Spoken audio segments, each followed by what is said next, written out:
nos acompañen en esta mañana para presentar el libro Buscando la orilla del cielo, relatos para adolescentes, para pensar la vida, de Claudia Vázquez. Y bueno, primero quisiera leerles una breve semblanza sobre la autora para que la conozcamos un poquito más. Claudia Vázquez Catrip, aunque su primera formación fue en el campo de las ciencias, como ingeniera industrial y maestra en ingeniería de calidad, siempre se ha interesado en la reflexión filosófica y su representación en la literatura. Es licenciada en Literatura y Filosofía y maestra en Literatura Aplicada por la Ibero Puebla. Ha colaborado en rúbricas con Eros Incomprendido en 2017 y La paradoja de la libertad en el ciberespacio de 2021. Su relato, El coronavirus, fue incluido en la antología Nos queda el presente, Universidad Iberoamericana Puebla 2021. Ha cursado el Diplomado de Filosofía para Niños en el Centro de FPN de España y el Diplomado en Prácticas Filosóficas de Ibero Puebla y el Taller de Prácticas Filosóficas. Estudia el Máster de Creación Literaria en la Universidad de Salamanca. Actualmente trabaja el tema de filosofía para adolescentes, de donde surge la presente colección de relatos.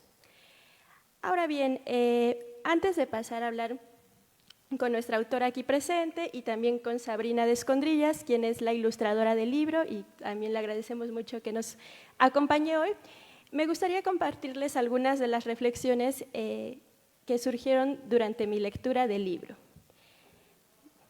Sí, gracias.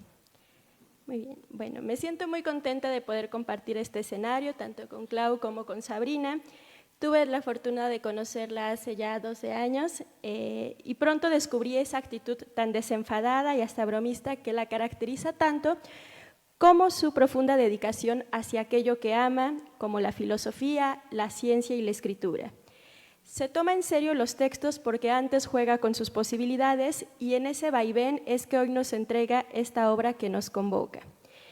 Buscando la orilla del cielo, relatos para adolescentes, para pensar la vida, es uno de esos libros que, como diría el filósofo Jorge La Rosa, se convierten en una experiencia transformadora. No nos deja indemnes, nos descoloca, nos cuestiona, nos mueve y conmueve. Esto se debe a los personajes tan entrañables que encontramos a lo largo de sus 8 relatos, pero también a la riqueza de temas tratados. Claudia Vázquez no se contenta con explorar solo un polo de lo humano, sino que su interés recae en un amplio espectro. Así, nos entrega historias apasionantes donde puede tener cabida el maltrato animal, la violencia y extorsión digital, la enfermedad, la dificultad para socializar o la discriminación, tanto como la memoria que salva del olvido, la lucha por la justicia, el amor, los lazos familiares, la resiliencia y la amistad. Signo de su tiempo, se tratan también temas urgentes y cercanos como la migración y la digitalización de la existencia. Estos relatos nos invitan a pensar la vida desde los márgenes de la experiencia cotidiana, esos momentos que, a medio camino entre la infancia y la adolescencia, nos muestran la puerta de lo desconocido, de lo incierto y a menudo de lo doloroso. Por eso quisiera centrarme un momento en el título del libro, Buscando la orilla del cielo. La doctora Diana Jaramillo, gran lectora también de este libro, comenta que la noción del límite cobra importancia en esta obra. La misma adolescencia es esa etapa donde las orillas suelen estar difusas. ¿Hasta dónde somos nosotros? ¿Cuáles son los límites del cuerpo? Y al mismo tiempo es donde también buscamos esos límites. ¿Hasta dónde puedo llegar? ¿Qué es lo que puedo permitir? Los personajes no solo retratan adolescentes en proceso de transformación que se cuestionan sobre lo que ven, por ejemplo, en beneficio de la ciencia, o cómo se puede vivir más allá de la enfermedad, sino que nos colocan a nosotros, los lectores, frente a nuestras propias orillas. Este libro, escrito para el público juvenil, se acerca a ellos en su particular forma de entender el mundo, de pensar y hablar sin llegar a generalizar o establecer estereotipos. La narrativa no es condescendiente con los jóvenes lectores, sino que confía en su capacidad para enfrentar preguntas difíciles y conflictos complejos. Tampoco narra la voz adultocéntrica que, autoritariamente, pretende imponer sus valores y verdades.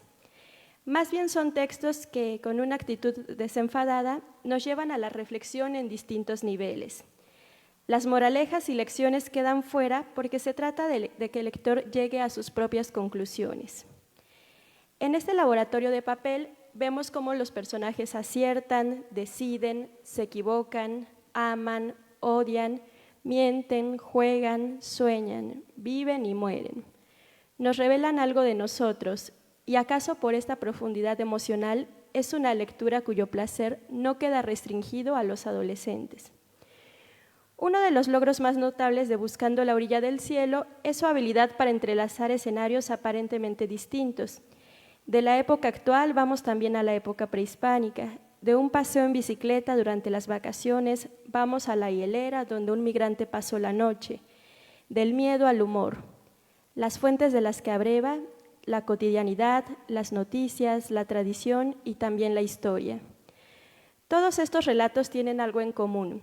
Un punto de quiebre, un cruce entre mundos, un borde desde donde los personajes observan su propio crecimiento, sus heridas y también su fuerza.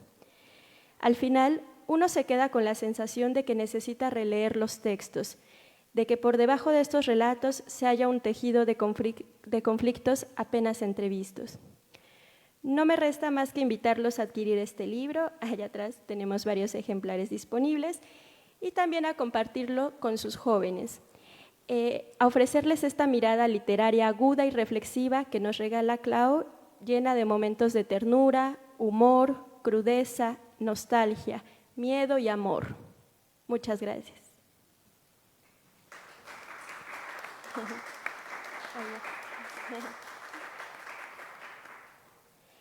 Bien, muchas gracias. A continuación, bueno, me gustaría que tuviéramos un diálogo con nuestra autora, con nuestra ilustradora. Entonces, he preparado algunas preguntas para que justo nos cuenten un poquito más del libro. Primero, Clau, bueno, agradecerte una vez más y… perfecto.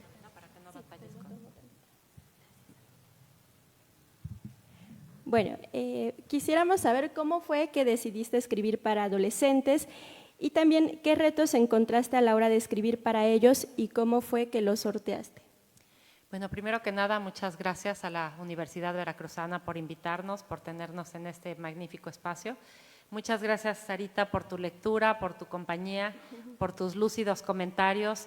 Siempre cuando Sarita hace una lectura y habla y hace la narrativa de mis cuentos, digo, es que tengo que tener siempre a Sarita a un lado, justo para que lo que la autora quiso decir, y aquí está Sarita, ¿no? Y lo mismo me pasó ayer con un profesor muy querido que igual hacen comentarios tan inteligentes que digo, no pensé que diera para tanto y muchas gracias por ello. Pues bueno, ¿por qué escribir para adolescentes? Bueno, por un lado soy mamá, tengo adolescentes y de pronto las mamás, cuando nos reunimos todas en nuestros grupos de ayuda, decimos auxilio, socorro y volteamos y no hay nadie atrás, ¿no?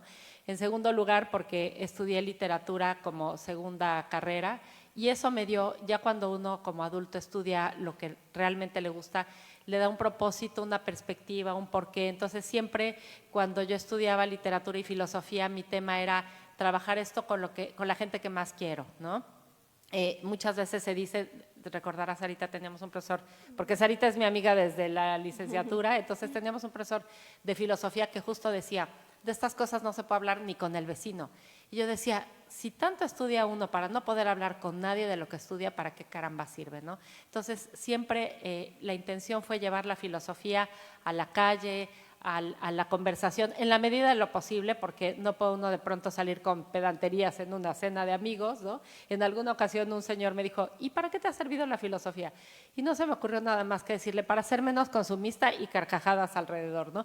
Pero justo en ese momento dije, no vamos a hablar de Platón, no vamos a hablar de Aristóteles, tratemos de hacer en esas reflexiones que la filosofía y la literatura lleguen de una manera en que sean mucho más, cuando la gente esté receptiva. Y pensando en los adolescentes cuyas ventanas de recepción son tan cortitas, me propuse el reto de decir, escribamos para ellos, escribamos para tener un diálogo, una conversación a propósito de una historia, a propósito de la literatura, y veamos qué sale, qué se va colando por esas grietas, ¿no? En términos así muy sintéticos, podría yo decirles por qué me interesó el escribir para jóvenes.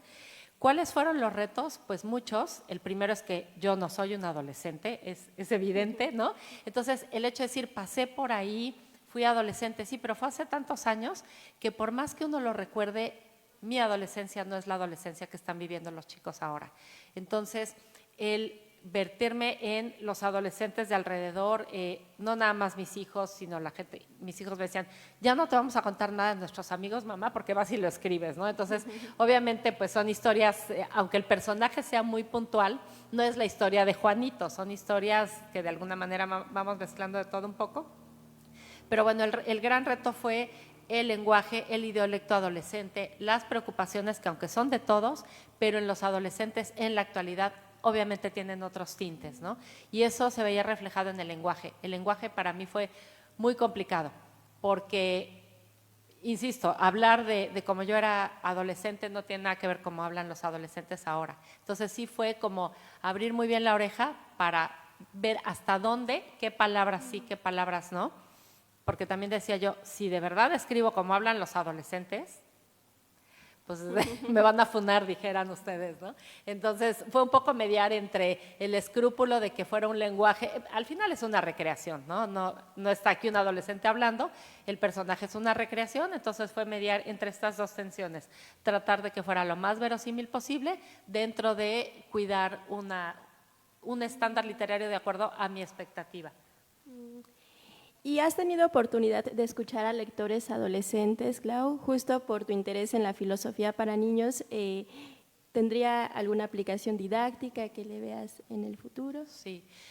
Sí, dos preguntas muy interesantes. Bueno, la primera, que es como mi primer escrúpulo, a pesar de que me vean no adolescente, de verdad que traté de no ser ni condescendiente, ni que esto fuera una didáctica que les dijera a los adolescentes, lo que debes hacer es esto, porque es lo último que necesitan. Ya se los dijeron 30,000 veces sus papás y el colegio y todo el mundo, entonces lo último que hago es decirle al adolescente, esto es lo que debes hacer.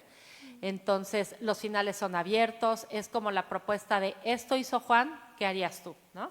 Entonces, por un lado, el tema de que sea didáctica, lo pienso más en una didáctica de tengamos un pretexto para conversar, un pretexto para discutir, un pretexto para que tú pienses por ti mismo, porque aunque los adolescentes reclaman esa autonomía y quieren ser ellos, la verdad es que luego se quedan paralizados cuando le dices, órale, vas solito, ¿no? ¿Qué hago? ¿Me voy a la red social? ¿A quién copio? ¿A quién busco? No, piensa tú solito. Y es el pánico que vivimos todos, es el estar en la orilla del precipicio, ¿no? Entonces, sí hemos tenido la oportunidad, al principio me costó un poco de trabajo, cuando apenas se lanzaba los relatos, me costó un poco de trabajo sobornar a mis hijos, a los sobrinos para que leyeran. Mis hijos decían, mamá, ya lo leí 8 veces, entonces alguien más. Pero con el tiempo sí se han dado, Sarita, oportunidades. En una preparatoria en la Ibero en Puebla, no es cierto, en Tlaxcala, tuve la oportunidad ya de trabajar con adolescentes y el comentario de una chica me gustó mucho porque siento que lo ven los relatos tan sencillos que es como, estoy leyendo casi lo que nos pasó a nosotros ayer, no estoy leyendo a García Márquez, que lo veo con reverencia y a veces con flojera y a veces con no entendí, y tengo que decir que sí me gustó y tengo que decir que sí entendí, no estoy leyendo a Villoro, que aunque es más contemporáneo y cercano, a lo mejor me costó trabajo, estoy leyendo estos relatos que reflejan muchas de mis preocupaciones o reflejan a un personaje que habla como yo, que es como yo, y me puse a pensar, ¿no? Eso me dijo una chica, me dijo, me gustó que a partir de una historia sencilla, comprensible, con un lenguaje muy simple, me puse a pensar qué está pasando en mis redes sociales, ¿no? Surgieron comentarios a partir también de uno de los relatos, en donde grupalmente, porque en Filosofía para Niños se escoge una pregunta sobre la que todos vamos a hacer la discusión y vamos a conceptualizar y vamos a argumentar. Y entonces en esta argumentación y tal, la conclusión final y la pregunta fue, ¿por qué adolescentes nos cuesta tanto trabajo confiar en nuestros papás cuando estamos en problemas, ¿no? Del otro lado, los papás decimos, tienes todo mi apoyo, la comunicación está abierta y tal, y los chicos dicen, pues no lo hago y me pregunto por qué, ¿no? Entonces, experiencias muy ricas en ese sentido. Algo que te podría yo comentar, yo trabajé tanto en este tema del lenguaje y cómo va a hablar mi personaje, y uno de los chicos que leyó me decía, oye, me sorprende que los personajes hablen con groserías, y yo decía, no más de las que oyes en el colegio, ¿no? Entonces, sí han sido, la verdad es que reflexiones o reacciones que me han sorprendido de una manera muy grata en términos generales. ¿Y nos podrías compartir la razón del título, Buscando la orilla del cielo? Sí, sí, esa es una razón bastante personal. He de platicarles que cuando yo era pequeña, por ahí de los años 70, mis papás tenían un coche antiguo, un Volvo, que tenía un medallón muy grandote atrás, y entonces yo me acostaba en la sombrerera viendo hacia el cielo, ¿no? En el medallón. Entonces yo creo que en algún intento de fuga yo veía hacia el cielo y entonces decía, a ver, que el coche camine mucho más rápido para llegar a la orilla del cielo, ¿no? Como que un poco esta idea de, ¿qué sigue? ¿Qué sigue? A todos el cielo nos tiene como por igual un velo que no nos deja ver más allá. Entonces esta imagen me gustó retomarla, además de la nostalgia, porque pienso que eso más o menos hacen los adolescentes en enfrentarse a la vida es, quiero llegar a la orilla, a donde ya no tengo este velo de lo que me dicen mis papás, de lo que me dice la sociedad, quiero yo solito, ¿no? Quiero llegar a esa orilla. Entonces, en esa necesidad de ver más allá de lo que se nos impone a todos, por la tradición, por la cultura, por lo que ustedes quieran, quiero ver qué hay por mí mismo. Y bueno, esa es la razón del título, ¿no? Y también algo que distingue mucho a esta obra son las ilustraciones. ¿Cómo fue que surgió esa idea? ¿Lo pensaste desde el principio como un libro ilustrado? Gracias. Fíjate que no, yo trabajo la literatura, lo pensé como relatos, pero surgió la oportunidad de participar en un concurso para premio al trabajo de posgrado en la Universidad Iberoamericana Puebla. Entonces participé. Resulté ganadora, me honraron con el premio que implicaba esta publicación, es de donde sale la publicación, y cuando ya me dan la noticia, la verdad estuve muy contenta y muy agradecida y sigo estándolo con la universidad por esta publicación. El director de posgrado en ese entonces era Óscar Soto, me dijo, oye, si va a ser una publicación para adolescentes, mucho le ayudaría que hubiera una ilustración al principio de cada relato, pues para que los acompañara, ¿no? Entonces en ese momento, pues pensando en quién podría participar con nosotros, levantó una manita Sabri de Escondrillas, que está aquí con nosotros, que la verdad es que, bueno, ya ustedes juzgarán con el trabajo, pero me parece que acompañó formidablemente los relatos, captó la esencia y, bueno, pues seguramente, Sarita, tú le preguntarás más a ella. Sí, justo ahora me gustaría hacerle algunas preguntas a nuestra ilustradora. Me gustaría que nos contaras, Sabri, sobre el proceso. ¿Qué parte fue de ilustrar estos cuentos la que te hizo conectar más con tu yo adolescente, ¿no? Que ya saliendo de esa etapa, pero sí, ¿cómo es que conectaron estas historias con ese yo adolescente? Bueno, buenos días. Sí, pues más que nada, bueno, yo tengo 19 años, entonces ya salí, bueno, estoy saliendo de la adolescencia, entonces es algo reciente, no fue muy difícil conectar con el yo adolescente, pero sí hice para ilustrar justamente los cuentos, tuve que hacer el trabajo de ponerme en el lugar de los personajes. O sea, obviamente hay muchas cosas que no me han pasado a mí y ojalá nunca me pasen, ¿no? Pero sí, pensé yo qué haría en esa situación con los recursos que tengo, con la vida que llevo y pues esa fue como la manera de conectar más o menos como pude con los personajes. ¿Y cómo lograste traducir las emociones o mensajes de cada uno de estos relatos en imágenes digitales? Sí fue un poco complicado porque era una ilustración por cuento. Entonces yo pensaba en el cuento completo y me imaginaba diferentes escenas, ¿no? En mi mente, pero tenía que elegir una. Entonces de alguna manera tenía que combinar todo el cuento, toda la esencia del cuento en una sola imagen. Y pues aunque eso fue un poco complicado, sí trabajé un poco como con mi mamá en el decir, ay, bueno, con mi mamá, también con la escritora, decir, ok, a ver, a mí lo que más me resuena del cuento es esto, no sé qué te parezca a ti, de si lo resume de alguna manera, y entonces como que la parte que más me jalaba o que más representaba el cuento, pues tratar de ilustrarla claramente. ¿Qué te gustaría que los adolescentes sintieran o pensaran al ver tus ilustraciones? Bueno, yo personalmente siempre he sido una persona muy visual, entonces yo admito que muchas veces en mi vida abrí un libro, me fijé en las ilustraciones y no leí el libro.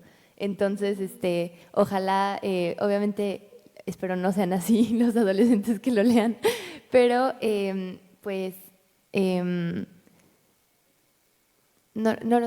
perdón, ¿me podrías repetir la pregunta? ¿Qué te gustaría que pensaran o sintieran los adolescentes con las ilustraciones? Ok, sí, perdón. Pues más que nada que realmente reflexionaran que la ilustración no solamente fuera, sí me lo imaginé así o no me lo imaginé así, sino que realmente aportaran a la historia, o sea, que la acompañaran, pero además que le aportaran algo. Entonces, pues sí traté de fijarme mucho en la paleta de colores. Yo realmente cuando veo una imagen me fijo primero en los colores que tiene y ya después como que ya la descompongo más en qué elementos tiene. Entonces sí fue escoger paletas de colores que fueran con la historia. No tanto, pues no voy a decir por la psicología del color, porque pues no sé mucho de eso, pero sí el decir a qué colores suena esta historia, ¿no? ¿Tienes alguna ilustración favorita? Sí, me gusta mucho la ilustración del latido del Teponashli. Me gusta, creo que, no sé, me gustó cómo salió, me divertí haciéndola honestamente. Y también la de Corazón de Mango me gusta mucho. Sí. Y por último, sobre la portada, también tú realizaste la ilustración. ¿Nos podrías compartir un poquito el porqué de estos elementos? Sí, me frustró un poco ver al final que, digamos, la ilustración de la portada es la portada de un libro chiquito que está en la portada. O sea, yo pensé que iba a abarcar más, entonces por lo mismo creo que no se ven muchos elementos, por eso pues aprovecho y se los explico. Brevemente, digamos que el concepto de la portada es una pecera, por si no se ve hasta allá, una pecera con, digamos, parecen nubes adentro de la pecera, pero también se podrían como confundir como olas y los peces pues, normal, están nadando alrededor de la pecera. Entonces el concepto detrás más que nada es que los peces son un poco como los personajes, estos personajes adolescentes de los cuentos que pues están merodeando en el mundo, ¿no? Que sería la pecera, porque al final tiene límites y están, digamos, el pez inconscientemente busca la orilla, el límite de la pecera, porque no puede salir de ahí y no puede vivir afuera del agua de esa pecera. Entonces, pues un poco simbolizan a los adolescentes buscando la orilla, el límite de la vida, de la tierra, de todo. Y por eso es como esta cosa de que se confunde tanto el agua con el cielo con el agua. Y sí. Muy bien, muchas gracias, Sabri. Ahorita volveremos por aquí. Gracias. Regreso con nuestra autora. Clau, me gustaría que nos contaras cómo fue el proceso de escritura de estos relatos, ¿no? Ya nos lo adelantaste un poquito, pero un poco más sobre la escritura. Gracias, Sarita. Bueno, pues aprovechando que estamos en la Feria del Libro Universitario, pues comentarles un poquito el proceso a partir de la maestría en Literatura y Filosofía. La idea era trabajar un proyecto de titulación y así fue como pues yo escogí, me reté con hacer creación literaria para adolescentes, nada más lejos de mi entorno, que era definitivamente más académico, pero pues me aventé al ruedo. Un poco también bajo la sugerencia, recuerdo cuando en la licenciatura en Literatura y Filosofía trabajé filosofía para chicos, mi lectora en ciego, una profesora que ya falleció, ella me dijo, oye, investígate, pero no hay tanto escrito que se pueda utilizar como filosofía para adolescentes de forma literaria. Entonces, me di a la tarea, por supuesto que hay mucho escrito en literatura infantojuvenil, muchísimo, pero justo esta etapa de la adolescencia es marginal, o es la orillita del infantil y que se queden en lo infantil, o de pronto ya los hacemos crecer con las batallas en el desierto, ya los hacemos crecer con literatura para adultos que puede ser y aura, y ponte a pensar en cosas que no resuenan con su realidad inmediata, ¿no? Entonces, por eso es que me di a la tarea de trabajar estos libros con la intención de posteriormente hacer filosofía o diálogos filosóficos. En cuanto a los temas, empecé un poquito al revés de lo que hace, por lo que puedo estudiar o he podido estudiar de creación literaria, de lo que hace un autor. Un autor empieza con un personaje, su entorno, su conflicto, porque le interesa hablar de un conflicto en particular. Yo empecé un poco al revés en el sentido de que empecé con los temas. Yo pensaba en los adolescentes, ¿cuáles son los grandes temas, ¿no? Que nos lo pregunta Sabater también a los adultos y nos los preguntamos muchas veces, ¿no? El tema de la muerte, el tema de la amistad y eso llevado a su entorno inmediato es cómo se ve la amistad en un adolescente. Se ve en las redes sociales, cómo se ve, por supuesto quería yo hablar del amor, pero híjole, yo, señora Cursi, dije, no vaya yo a terminar con una novelita rosa y me la avienten los adolescentes. Entonces, quise complejizar un poco más la situación y créanme que ahorita que vi las fotos aquí afuera del Istmo, sí sentí así como, sentí bonito, la verdad, porque llevé mi historia de amor, dije, ¿cómo podría ser una historia de amor mucho más compleja de nos besamos en el recreo y luego ya nos caímos gordos? Entonces pensé en un personaje que viene de El Salvador, que migra y que quiere ir al norte, no les voy a platicar la historia, y se encuentra con una niña en el Istmo de Tehuantepec. Y entonces yo de pronto ahorita que veía las fotos y veía a la tehuana con sus flores, yo decía, ahí está Dalia.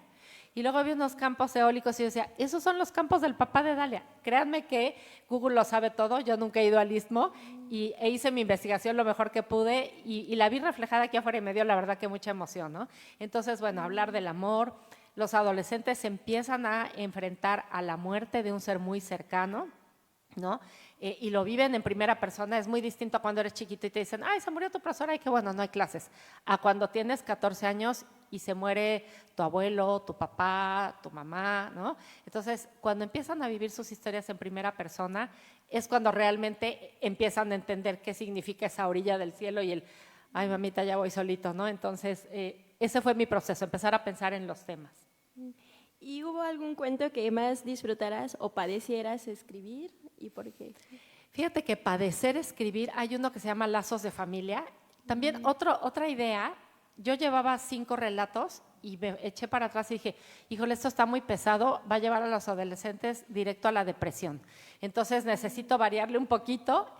Porque pues que si la muerte, ¿no? Como tratar de moverlos, de sacarlos de su estado de eterna felicidad y entonces que claro que hay infancias que no son eternamente felices, me queda claro, me queda clarísimo, pero bueno, pensando en que la infancia es todavía mucha evasión y esta falta de realidad en donde los chicos, aunque tengan realidades complicadas, pues se van evadiendo, pero yo decía, a ver, mis relatos están como pesados, entonces dije, tiene que haber humor, porque además en mi vida cotidiana con mi familia buscamos el humor, creemos que solo el humor y la literatura y la música nos salvan, entonces dije, tiene que haber una historia de humor por ahí.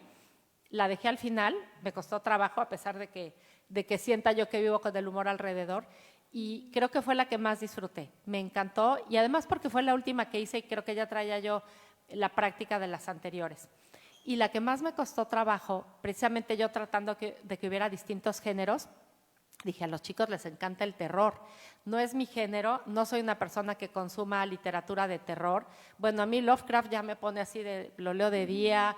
Allan Poe, me acuerdo que cuando leí El gato, mi perra me brincaba y ya me sentía yo metida en la historia de Allan Poe. Entonces sí soy como muy sugestionable y las historias de suspenso no, pero terror me causan verdaderamente terror. Entonces en Lazos de Familia intenté que hubiera no tanto terror, pero sí suspenso. Y además esta historia parte de una noticia de la vida real muy inverosímil, pero se supone que sucedió. Entonces el reto fue manejar el suspenso, que no fuera un suspenso chafa de y todos se murieron y salió sangre por todos lados.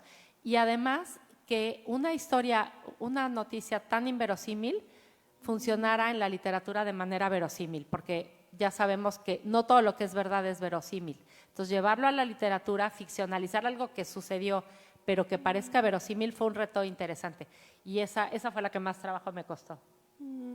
También un tema que, además de los que ya mencionamos, uno que está muy presente en el libro es el de la identidad, ¿no? En la adolescencia, cómo los personajes se enfrentan a esa identidad, ¿no? ¿Qué es lo que me parece que puede ser un punto de unión entre estos 8 relatos? Sí, gracias, Sarita. Fíjate que esa pregunta es muy interesante porque justo la adolescencia es ese camino de paso entre ser niño, como ya hemos dicho, ser adulto y donde empieza a funcionar ese encuentro con mi propia identidad, ese quién soy yo, que a veces tenemos 50 años y nos lo seguimos preguntando, no pasa nada, ¿no? La eterna adolescencia, pero empezamos a los 11, 12, 13, 14 años a preguntarnos quién soy yo. Mi pensamiento, y no sé si estén de acuerdo conmigo, es que en la adolescencia somos principalmente existencialistas. Somos lo que hacemos, somos lo que resolvemos, somos lo que decidimos en ese momento, porque la vida en la adolescencia se acaba hoy, ¿no? Los jóvenes que viven así, YOLO, se acaba hoy. Entonces, pienso yo que los personajes encuentran su identidad en la manera en que van resolviendo conflictos, ¿no? Sin spoilearles de qué va, pero cuando el niño que duda si lo hace o no lo hace y al final lo hace, dice, yo soy valiente, ¿no? Yo soy ese que se atrevió. Entonces, pienso yo que de esa manera van encontrando su identidad, ¿no? El niño que va hacia el norte y no les platico la resolución en el norte, que decide cuando llega, ¿quién soy yo? ¿No? Cuando le preguntan de dónde eres y lo que él decide. Entonces, pienso que al resolver en la resolución de su conflicto, los personajes van encontrando su identidad. Que eso sí es lo que procuré hacer, justo les decía yo, no pretendo decirle al adolescente qué debes pensar o cómo debes actuar. Sí, piensa, eso sí, piensa, resuelve, y procuré que mis personajes no se quedaran en la indefinición, como la misma literatura nos pide una resolución. Entonces, por respeto a la literatura, por respeto a los personajes y a los lectores, dije, estos personajes tienen que decidir algo y ahí se tiene que jugar su identidad, al menos de manera provisional, porque todos los días vamos siendo alguien nuevo, ¿no? Pero al menos provisionalmente que su identidad la encontraran en la resolución del conflicto. Bien, y por último, bueno, conozco a Clau desde hace varios años, he tenido oportunidad de leer sus trabajos, particularmente trabajos académicos, ensayos filosóficos, y bueno, me alegra mucho que tenga ahora esta faceta de escritora. Quisiera preguntarte, Clau, ¿qué cambios ha habido en tu escritura justo ahora que estás en la literatura? ¿Qué posibilidades te ha permitido explorar? Ya nos comentabas, por ejemplo, ¿no? Como las noticias, a lo mejor partir de textos previos, partir de textos que tienen un anclaje en la realidad y recrearlos. Pero ¿qué otras posibilidades has encontrado? Gracias, Sarita. Pues mira, yo creo que dos principales. Una en la cuestión académica y técnica, y lo platicábamos ahorita un poquito en el camino. He entendido mucho más con conocimiento de causa que la literatura es un medio, es decir, el comunicarnos de manera escrita es un medio muy distinto a todo lo que sucede en la oralidad. Y todos los artificios, todas las técnicas, todas las costuritas que vamos hilvanando para que no se vea en la historia, las tenemos que pensar muy bien. O sea, sí, claro que hay gente talentosa y no estoy hablando de que yo sea gente que suda talento, se pone a escribir y quién sabe cómo lo hizo, pero los que lo luchamos y lo trabajamos y estamos enfrentándonos con una hoja y qué voy a escribir, sí pensamos en que debe haber una técnica, en que el lector de pronto, si esto lo digo de esta manera, se va a aburrir, a lo mejor lo digo en primera persona para que se identifique, a lo mejor inicio con una escena, y así no sucedió realmente, pero así tiene que suceder en la literatura. Digo, no estoy haciendo crónicas, entonces como estoy ficcionalizando puedo hacer lo que quiero con la historia, pero al final sí tiene que haber una técnica en donde digo, aquí el verbo está haciendo que se alente la acción, aquí estoy haciendo tantas paráfrasis que ya se me perdió mi adolescente. Eso no lo pensaba cuando trabajaba académicamente, porque académicamente tenemos el rigor y quién lo dijo y dónde está la fuente. Y prácticamente pudiera yo decir que es una letra más muerta en el sentido de que en la academia todo está muy reglamentado, muy pensado, camina más lento. En la literatura y sobre todo para adolescentes tiene que ser mucho más vivo, porque su ventana de atención son a lo mejor 2 páginas y si en 2 páginas lo aburriste, no vuelve a tomar el libro, ¿no? Entonces, eso es algo que aprendí y un reto muy interesante en la escritura. Y el otro, yo digo que si yo fuera un personaje de ficción, también sería como un adolescente, digo no por la edad, sino en términos de madurez literaria, cuyo arco ha ido, digamos, dándose en este transcurso, porque yo también, y la literatura en eso me parece maravillosa, es reveladora para el autor de quién es él, hasta dónde, qué me permito decir, qué no. A veces digo, no me estoy esforzando lo suficiente, porque digo, ya quedó ahí, y luego vuelvo a leer y digo, no es cierto, no me estoy esforzando lo suficiente, puede quedar mejor, aquí ya se aburrió el lector. No estoy pensando en que esto sea un libro de superventas, no, de verdad no estoy pensando en que sea un bestseller, porque estoy segura que muchos lo comprarían y muy pocos lo leerían. Estoy pensando realmente en ese encuentro de la escritura, en ese encuentro de la escritura y la lectura, ¿qué le voy a provocar al lector? Entonces, ahí es donde yo, Claudia, me pregunto, ¿qué puedo decir? ¿Qué me permito decir? ¿Hasta dónde me esfuerzo? ¿Y qué voy a lograr con esto, no? Y que me parece este proyecto, si algo nos provoca, son preguntas, ¿no? Conjuga muy bien lo mejor del ámbito filosófico de la academia con lo mejor de los recursos literarios para ofrecernos historias apasionantes. Ahora bien, quisiéramos abrir el micrófono para el público, si hay algún comentario, alguna pregunta que le quisieran hacer a la autora, a la ilustradora. Bueno, aquí tenemos unos 5 minutitos para poder escucharlos.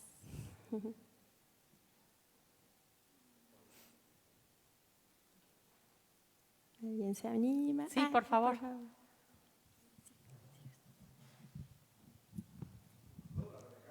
Sí. Por la transmisión que están haciendo su live. ¿Qué tal? Encantado. Bueno, Muchas llegué un poquito tarde, pero no pude dejar de prestar mucha atención porque me sentí muy identificado en el sentido de que hablaste de un istmo. Yo vengo de Honduras, de Centroamérica. Honduras es un istmo. Tu personaje es de El Salvador, o sea que está ahí al par de mi casa. Y me gustó mucho cuando hablas de la posibilidad de que, o más bien de un problema que tenemos siempre, que creemos que la literatura infantil o juvenil es siempre esta escritura que escribimos los adultos para los chicos, ¿no? Sí. Y no necesariamente, te lo digo porque, por ejemplo, en Honduras tuvimos un proyecto muy bonito de bibliotecas comunitarias y una de las cosas que hicimos ahí fue que los chicos escribieran libros para otros chicos. Entonces publicamos una docena de libros, convocamos a todo el país, cuentos de adolescentes, e hicimos una pequeña colección que se llamaba El Árbol de los Libros, donde eran cuentos escritos por adolescentes para adolescentes y cuentos de niños para niños, y me parecía entonces un ejercicio muy bonito. Por eso me gustó mucho lo que dijiste, te felicito, voy a leer el libro. Muchas gracias, Seguro. te agradezco mucho tu comentario.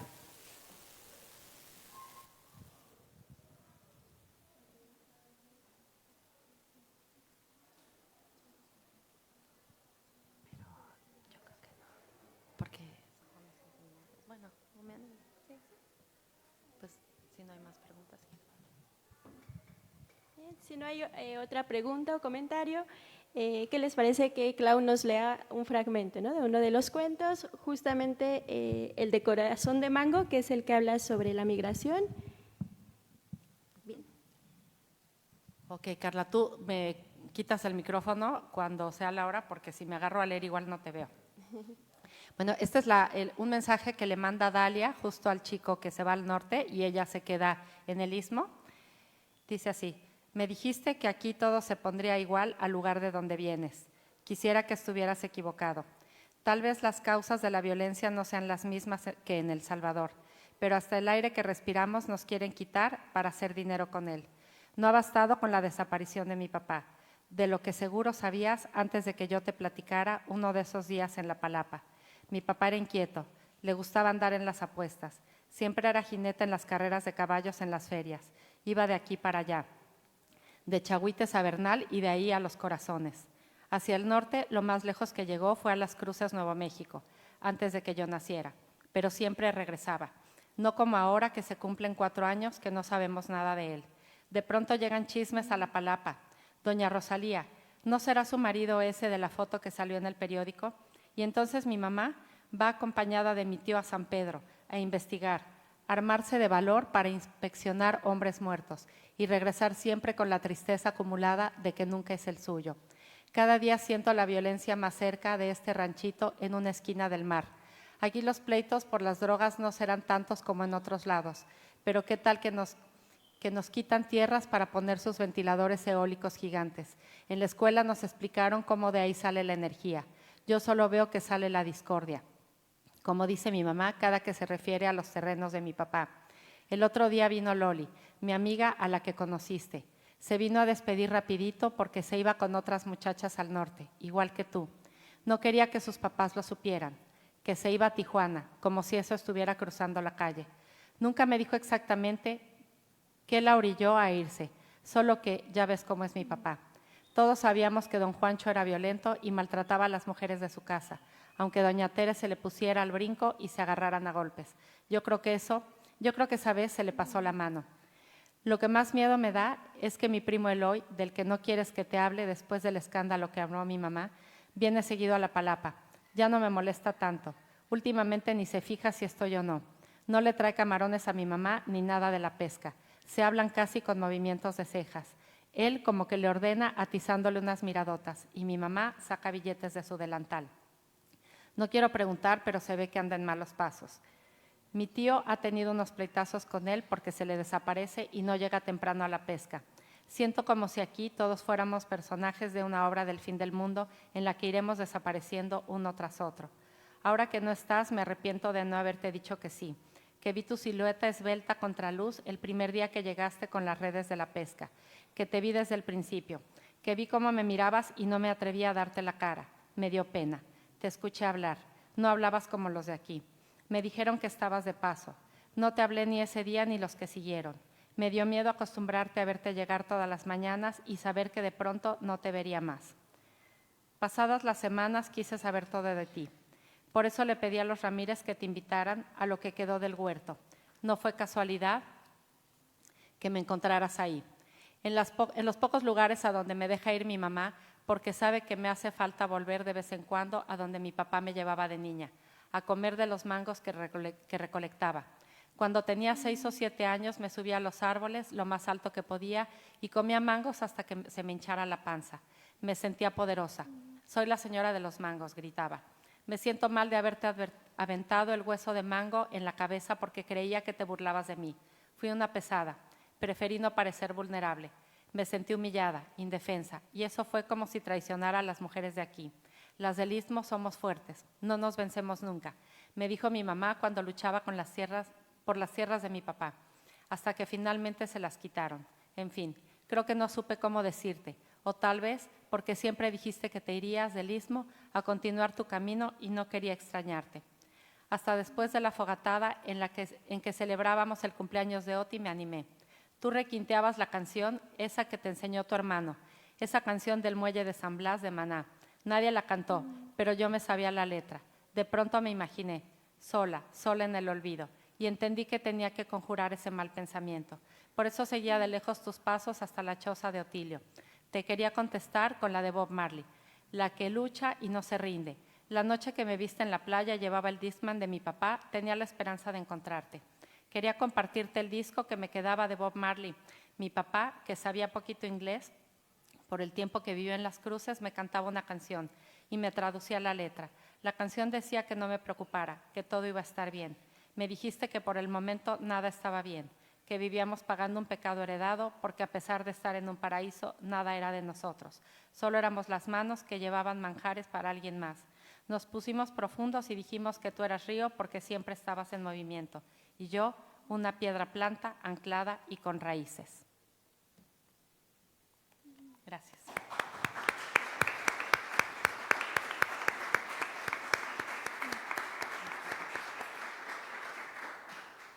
Bueno, ya nos dejó la espinita Clau, ojalá se animen a adquirir el libro, están allá atrás y además tenemos a la autora para aprovechar y que nos lo firme.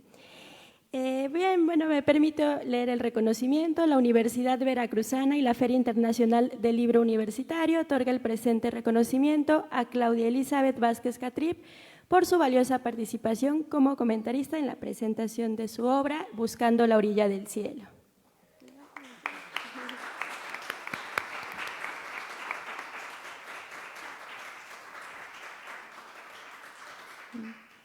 Y también le agradecemos a Sabrina de Escondrillas, igual por su participación como ilustradora en esta mesa.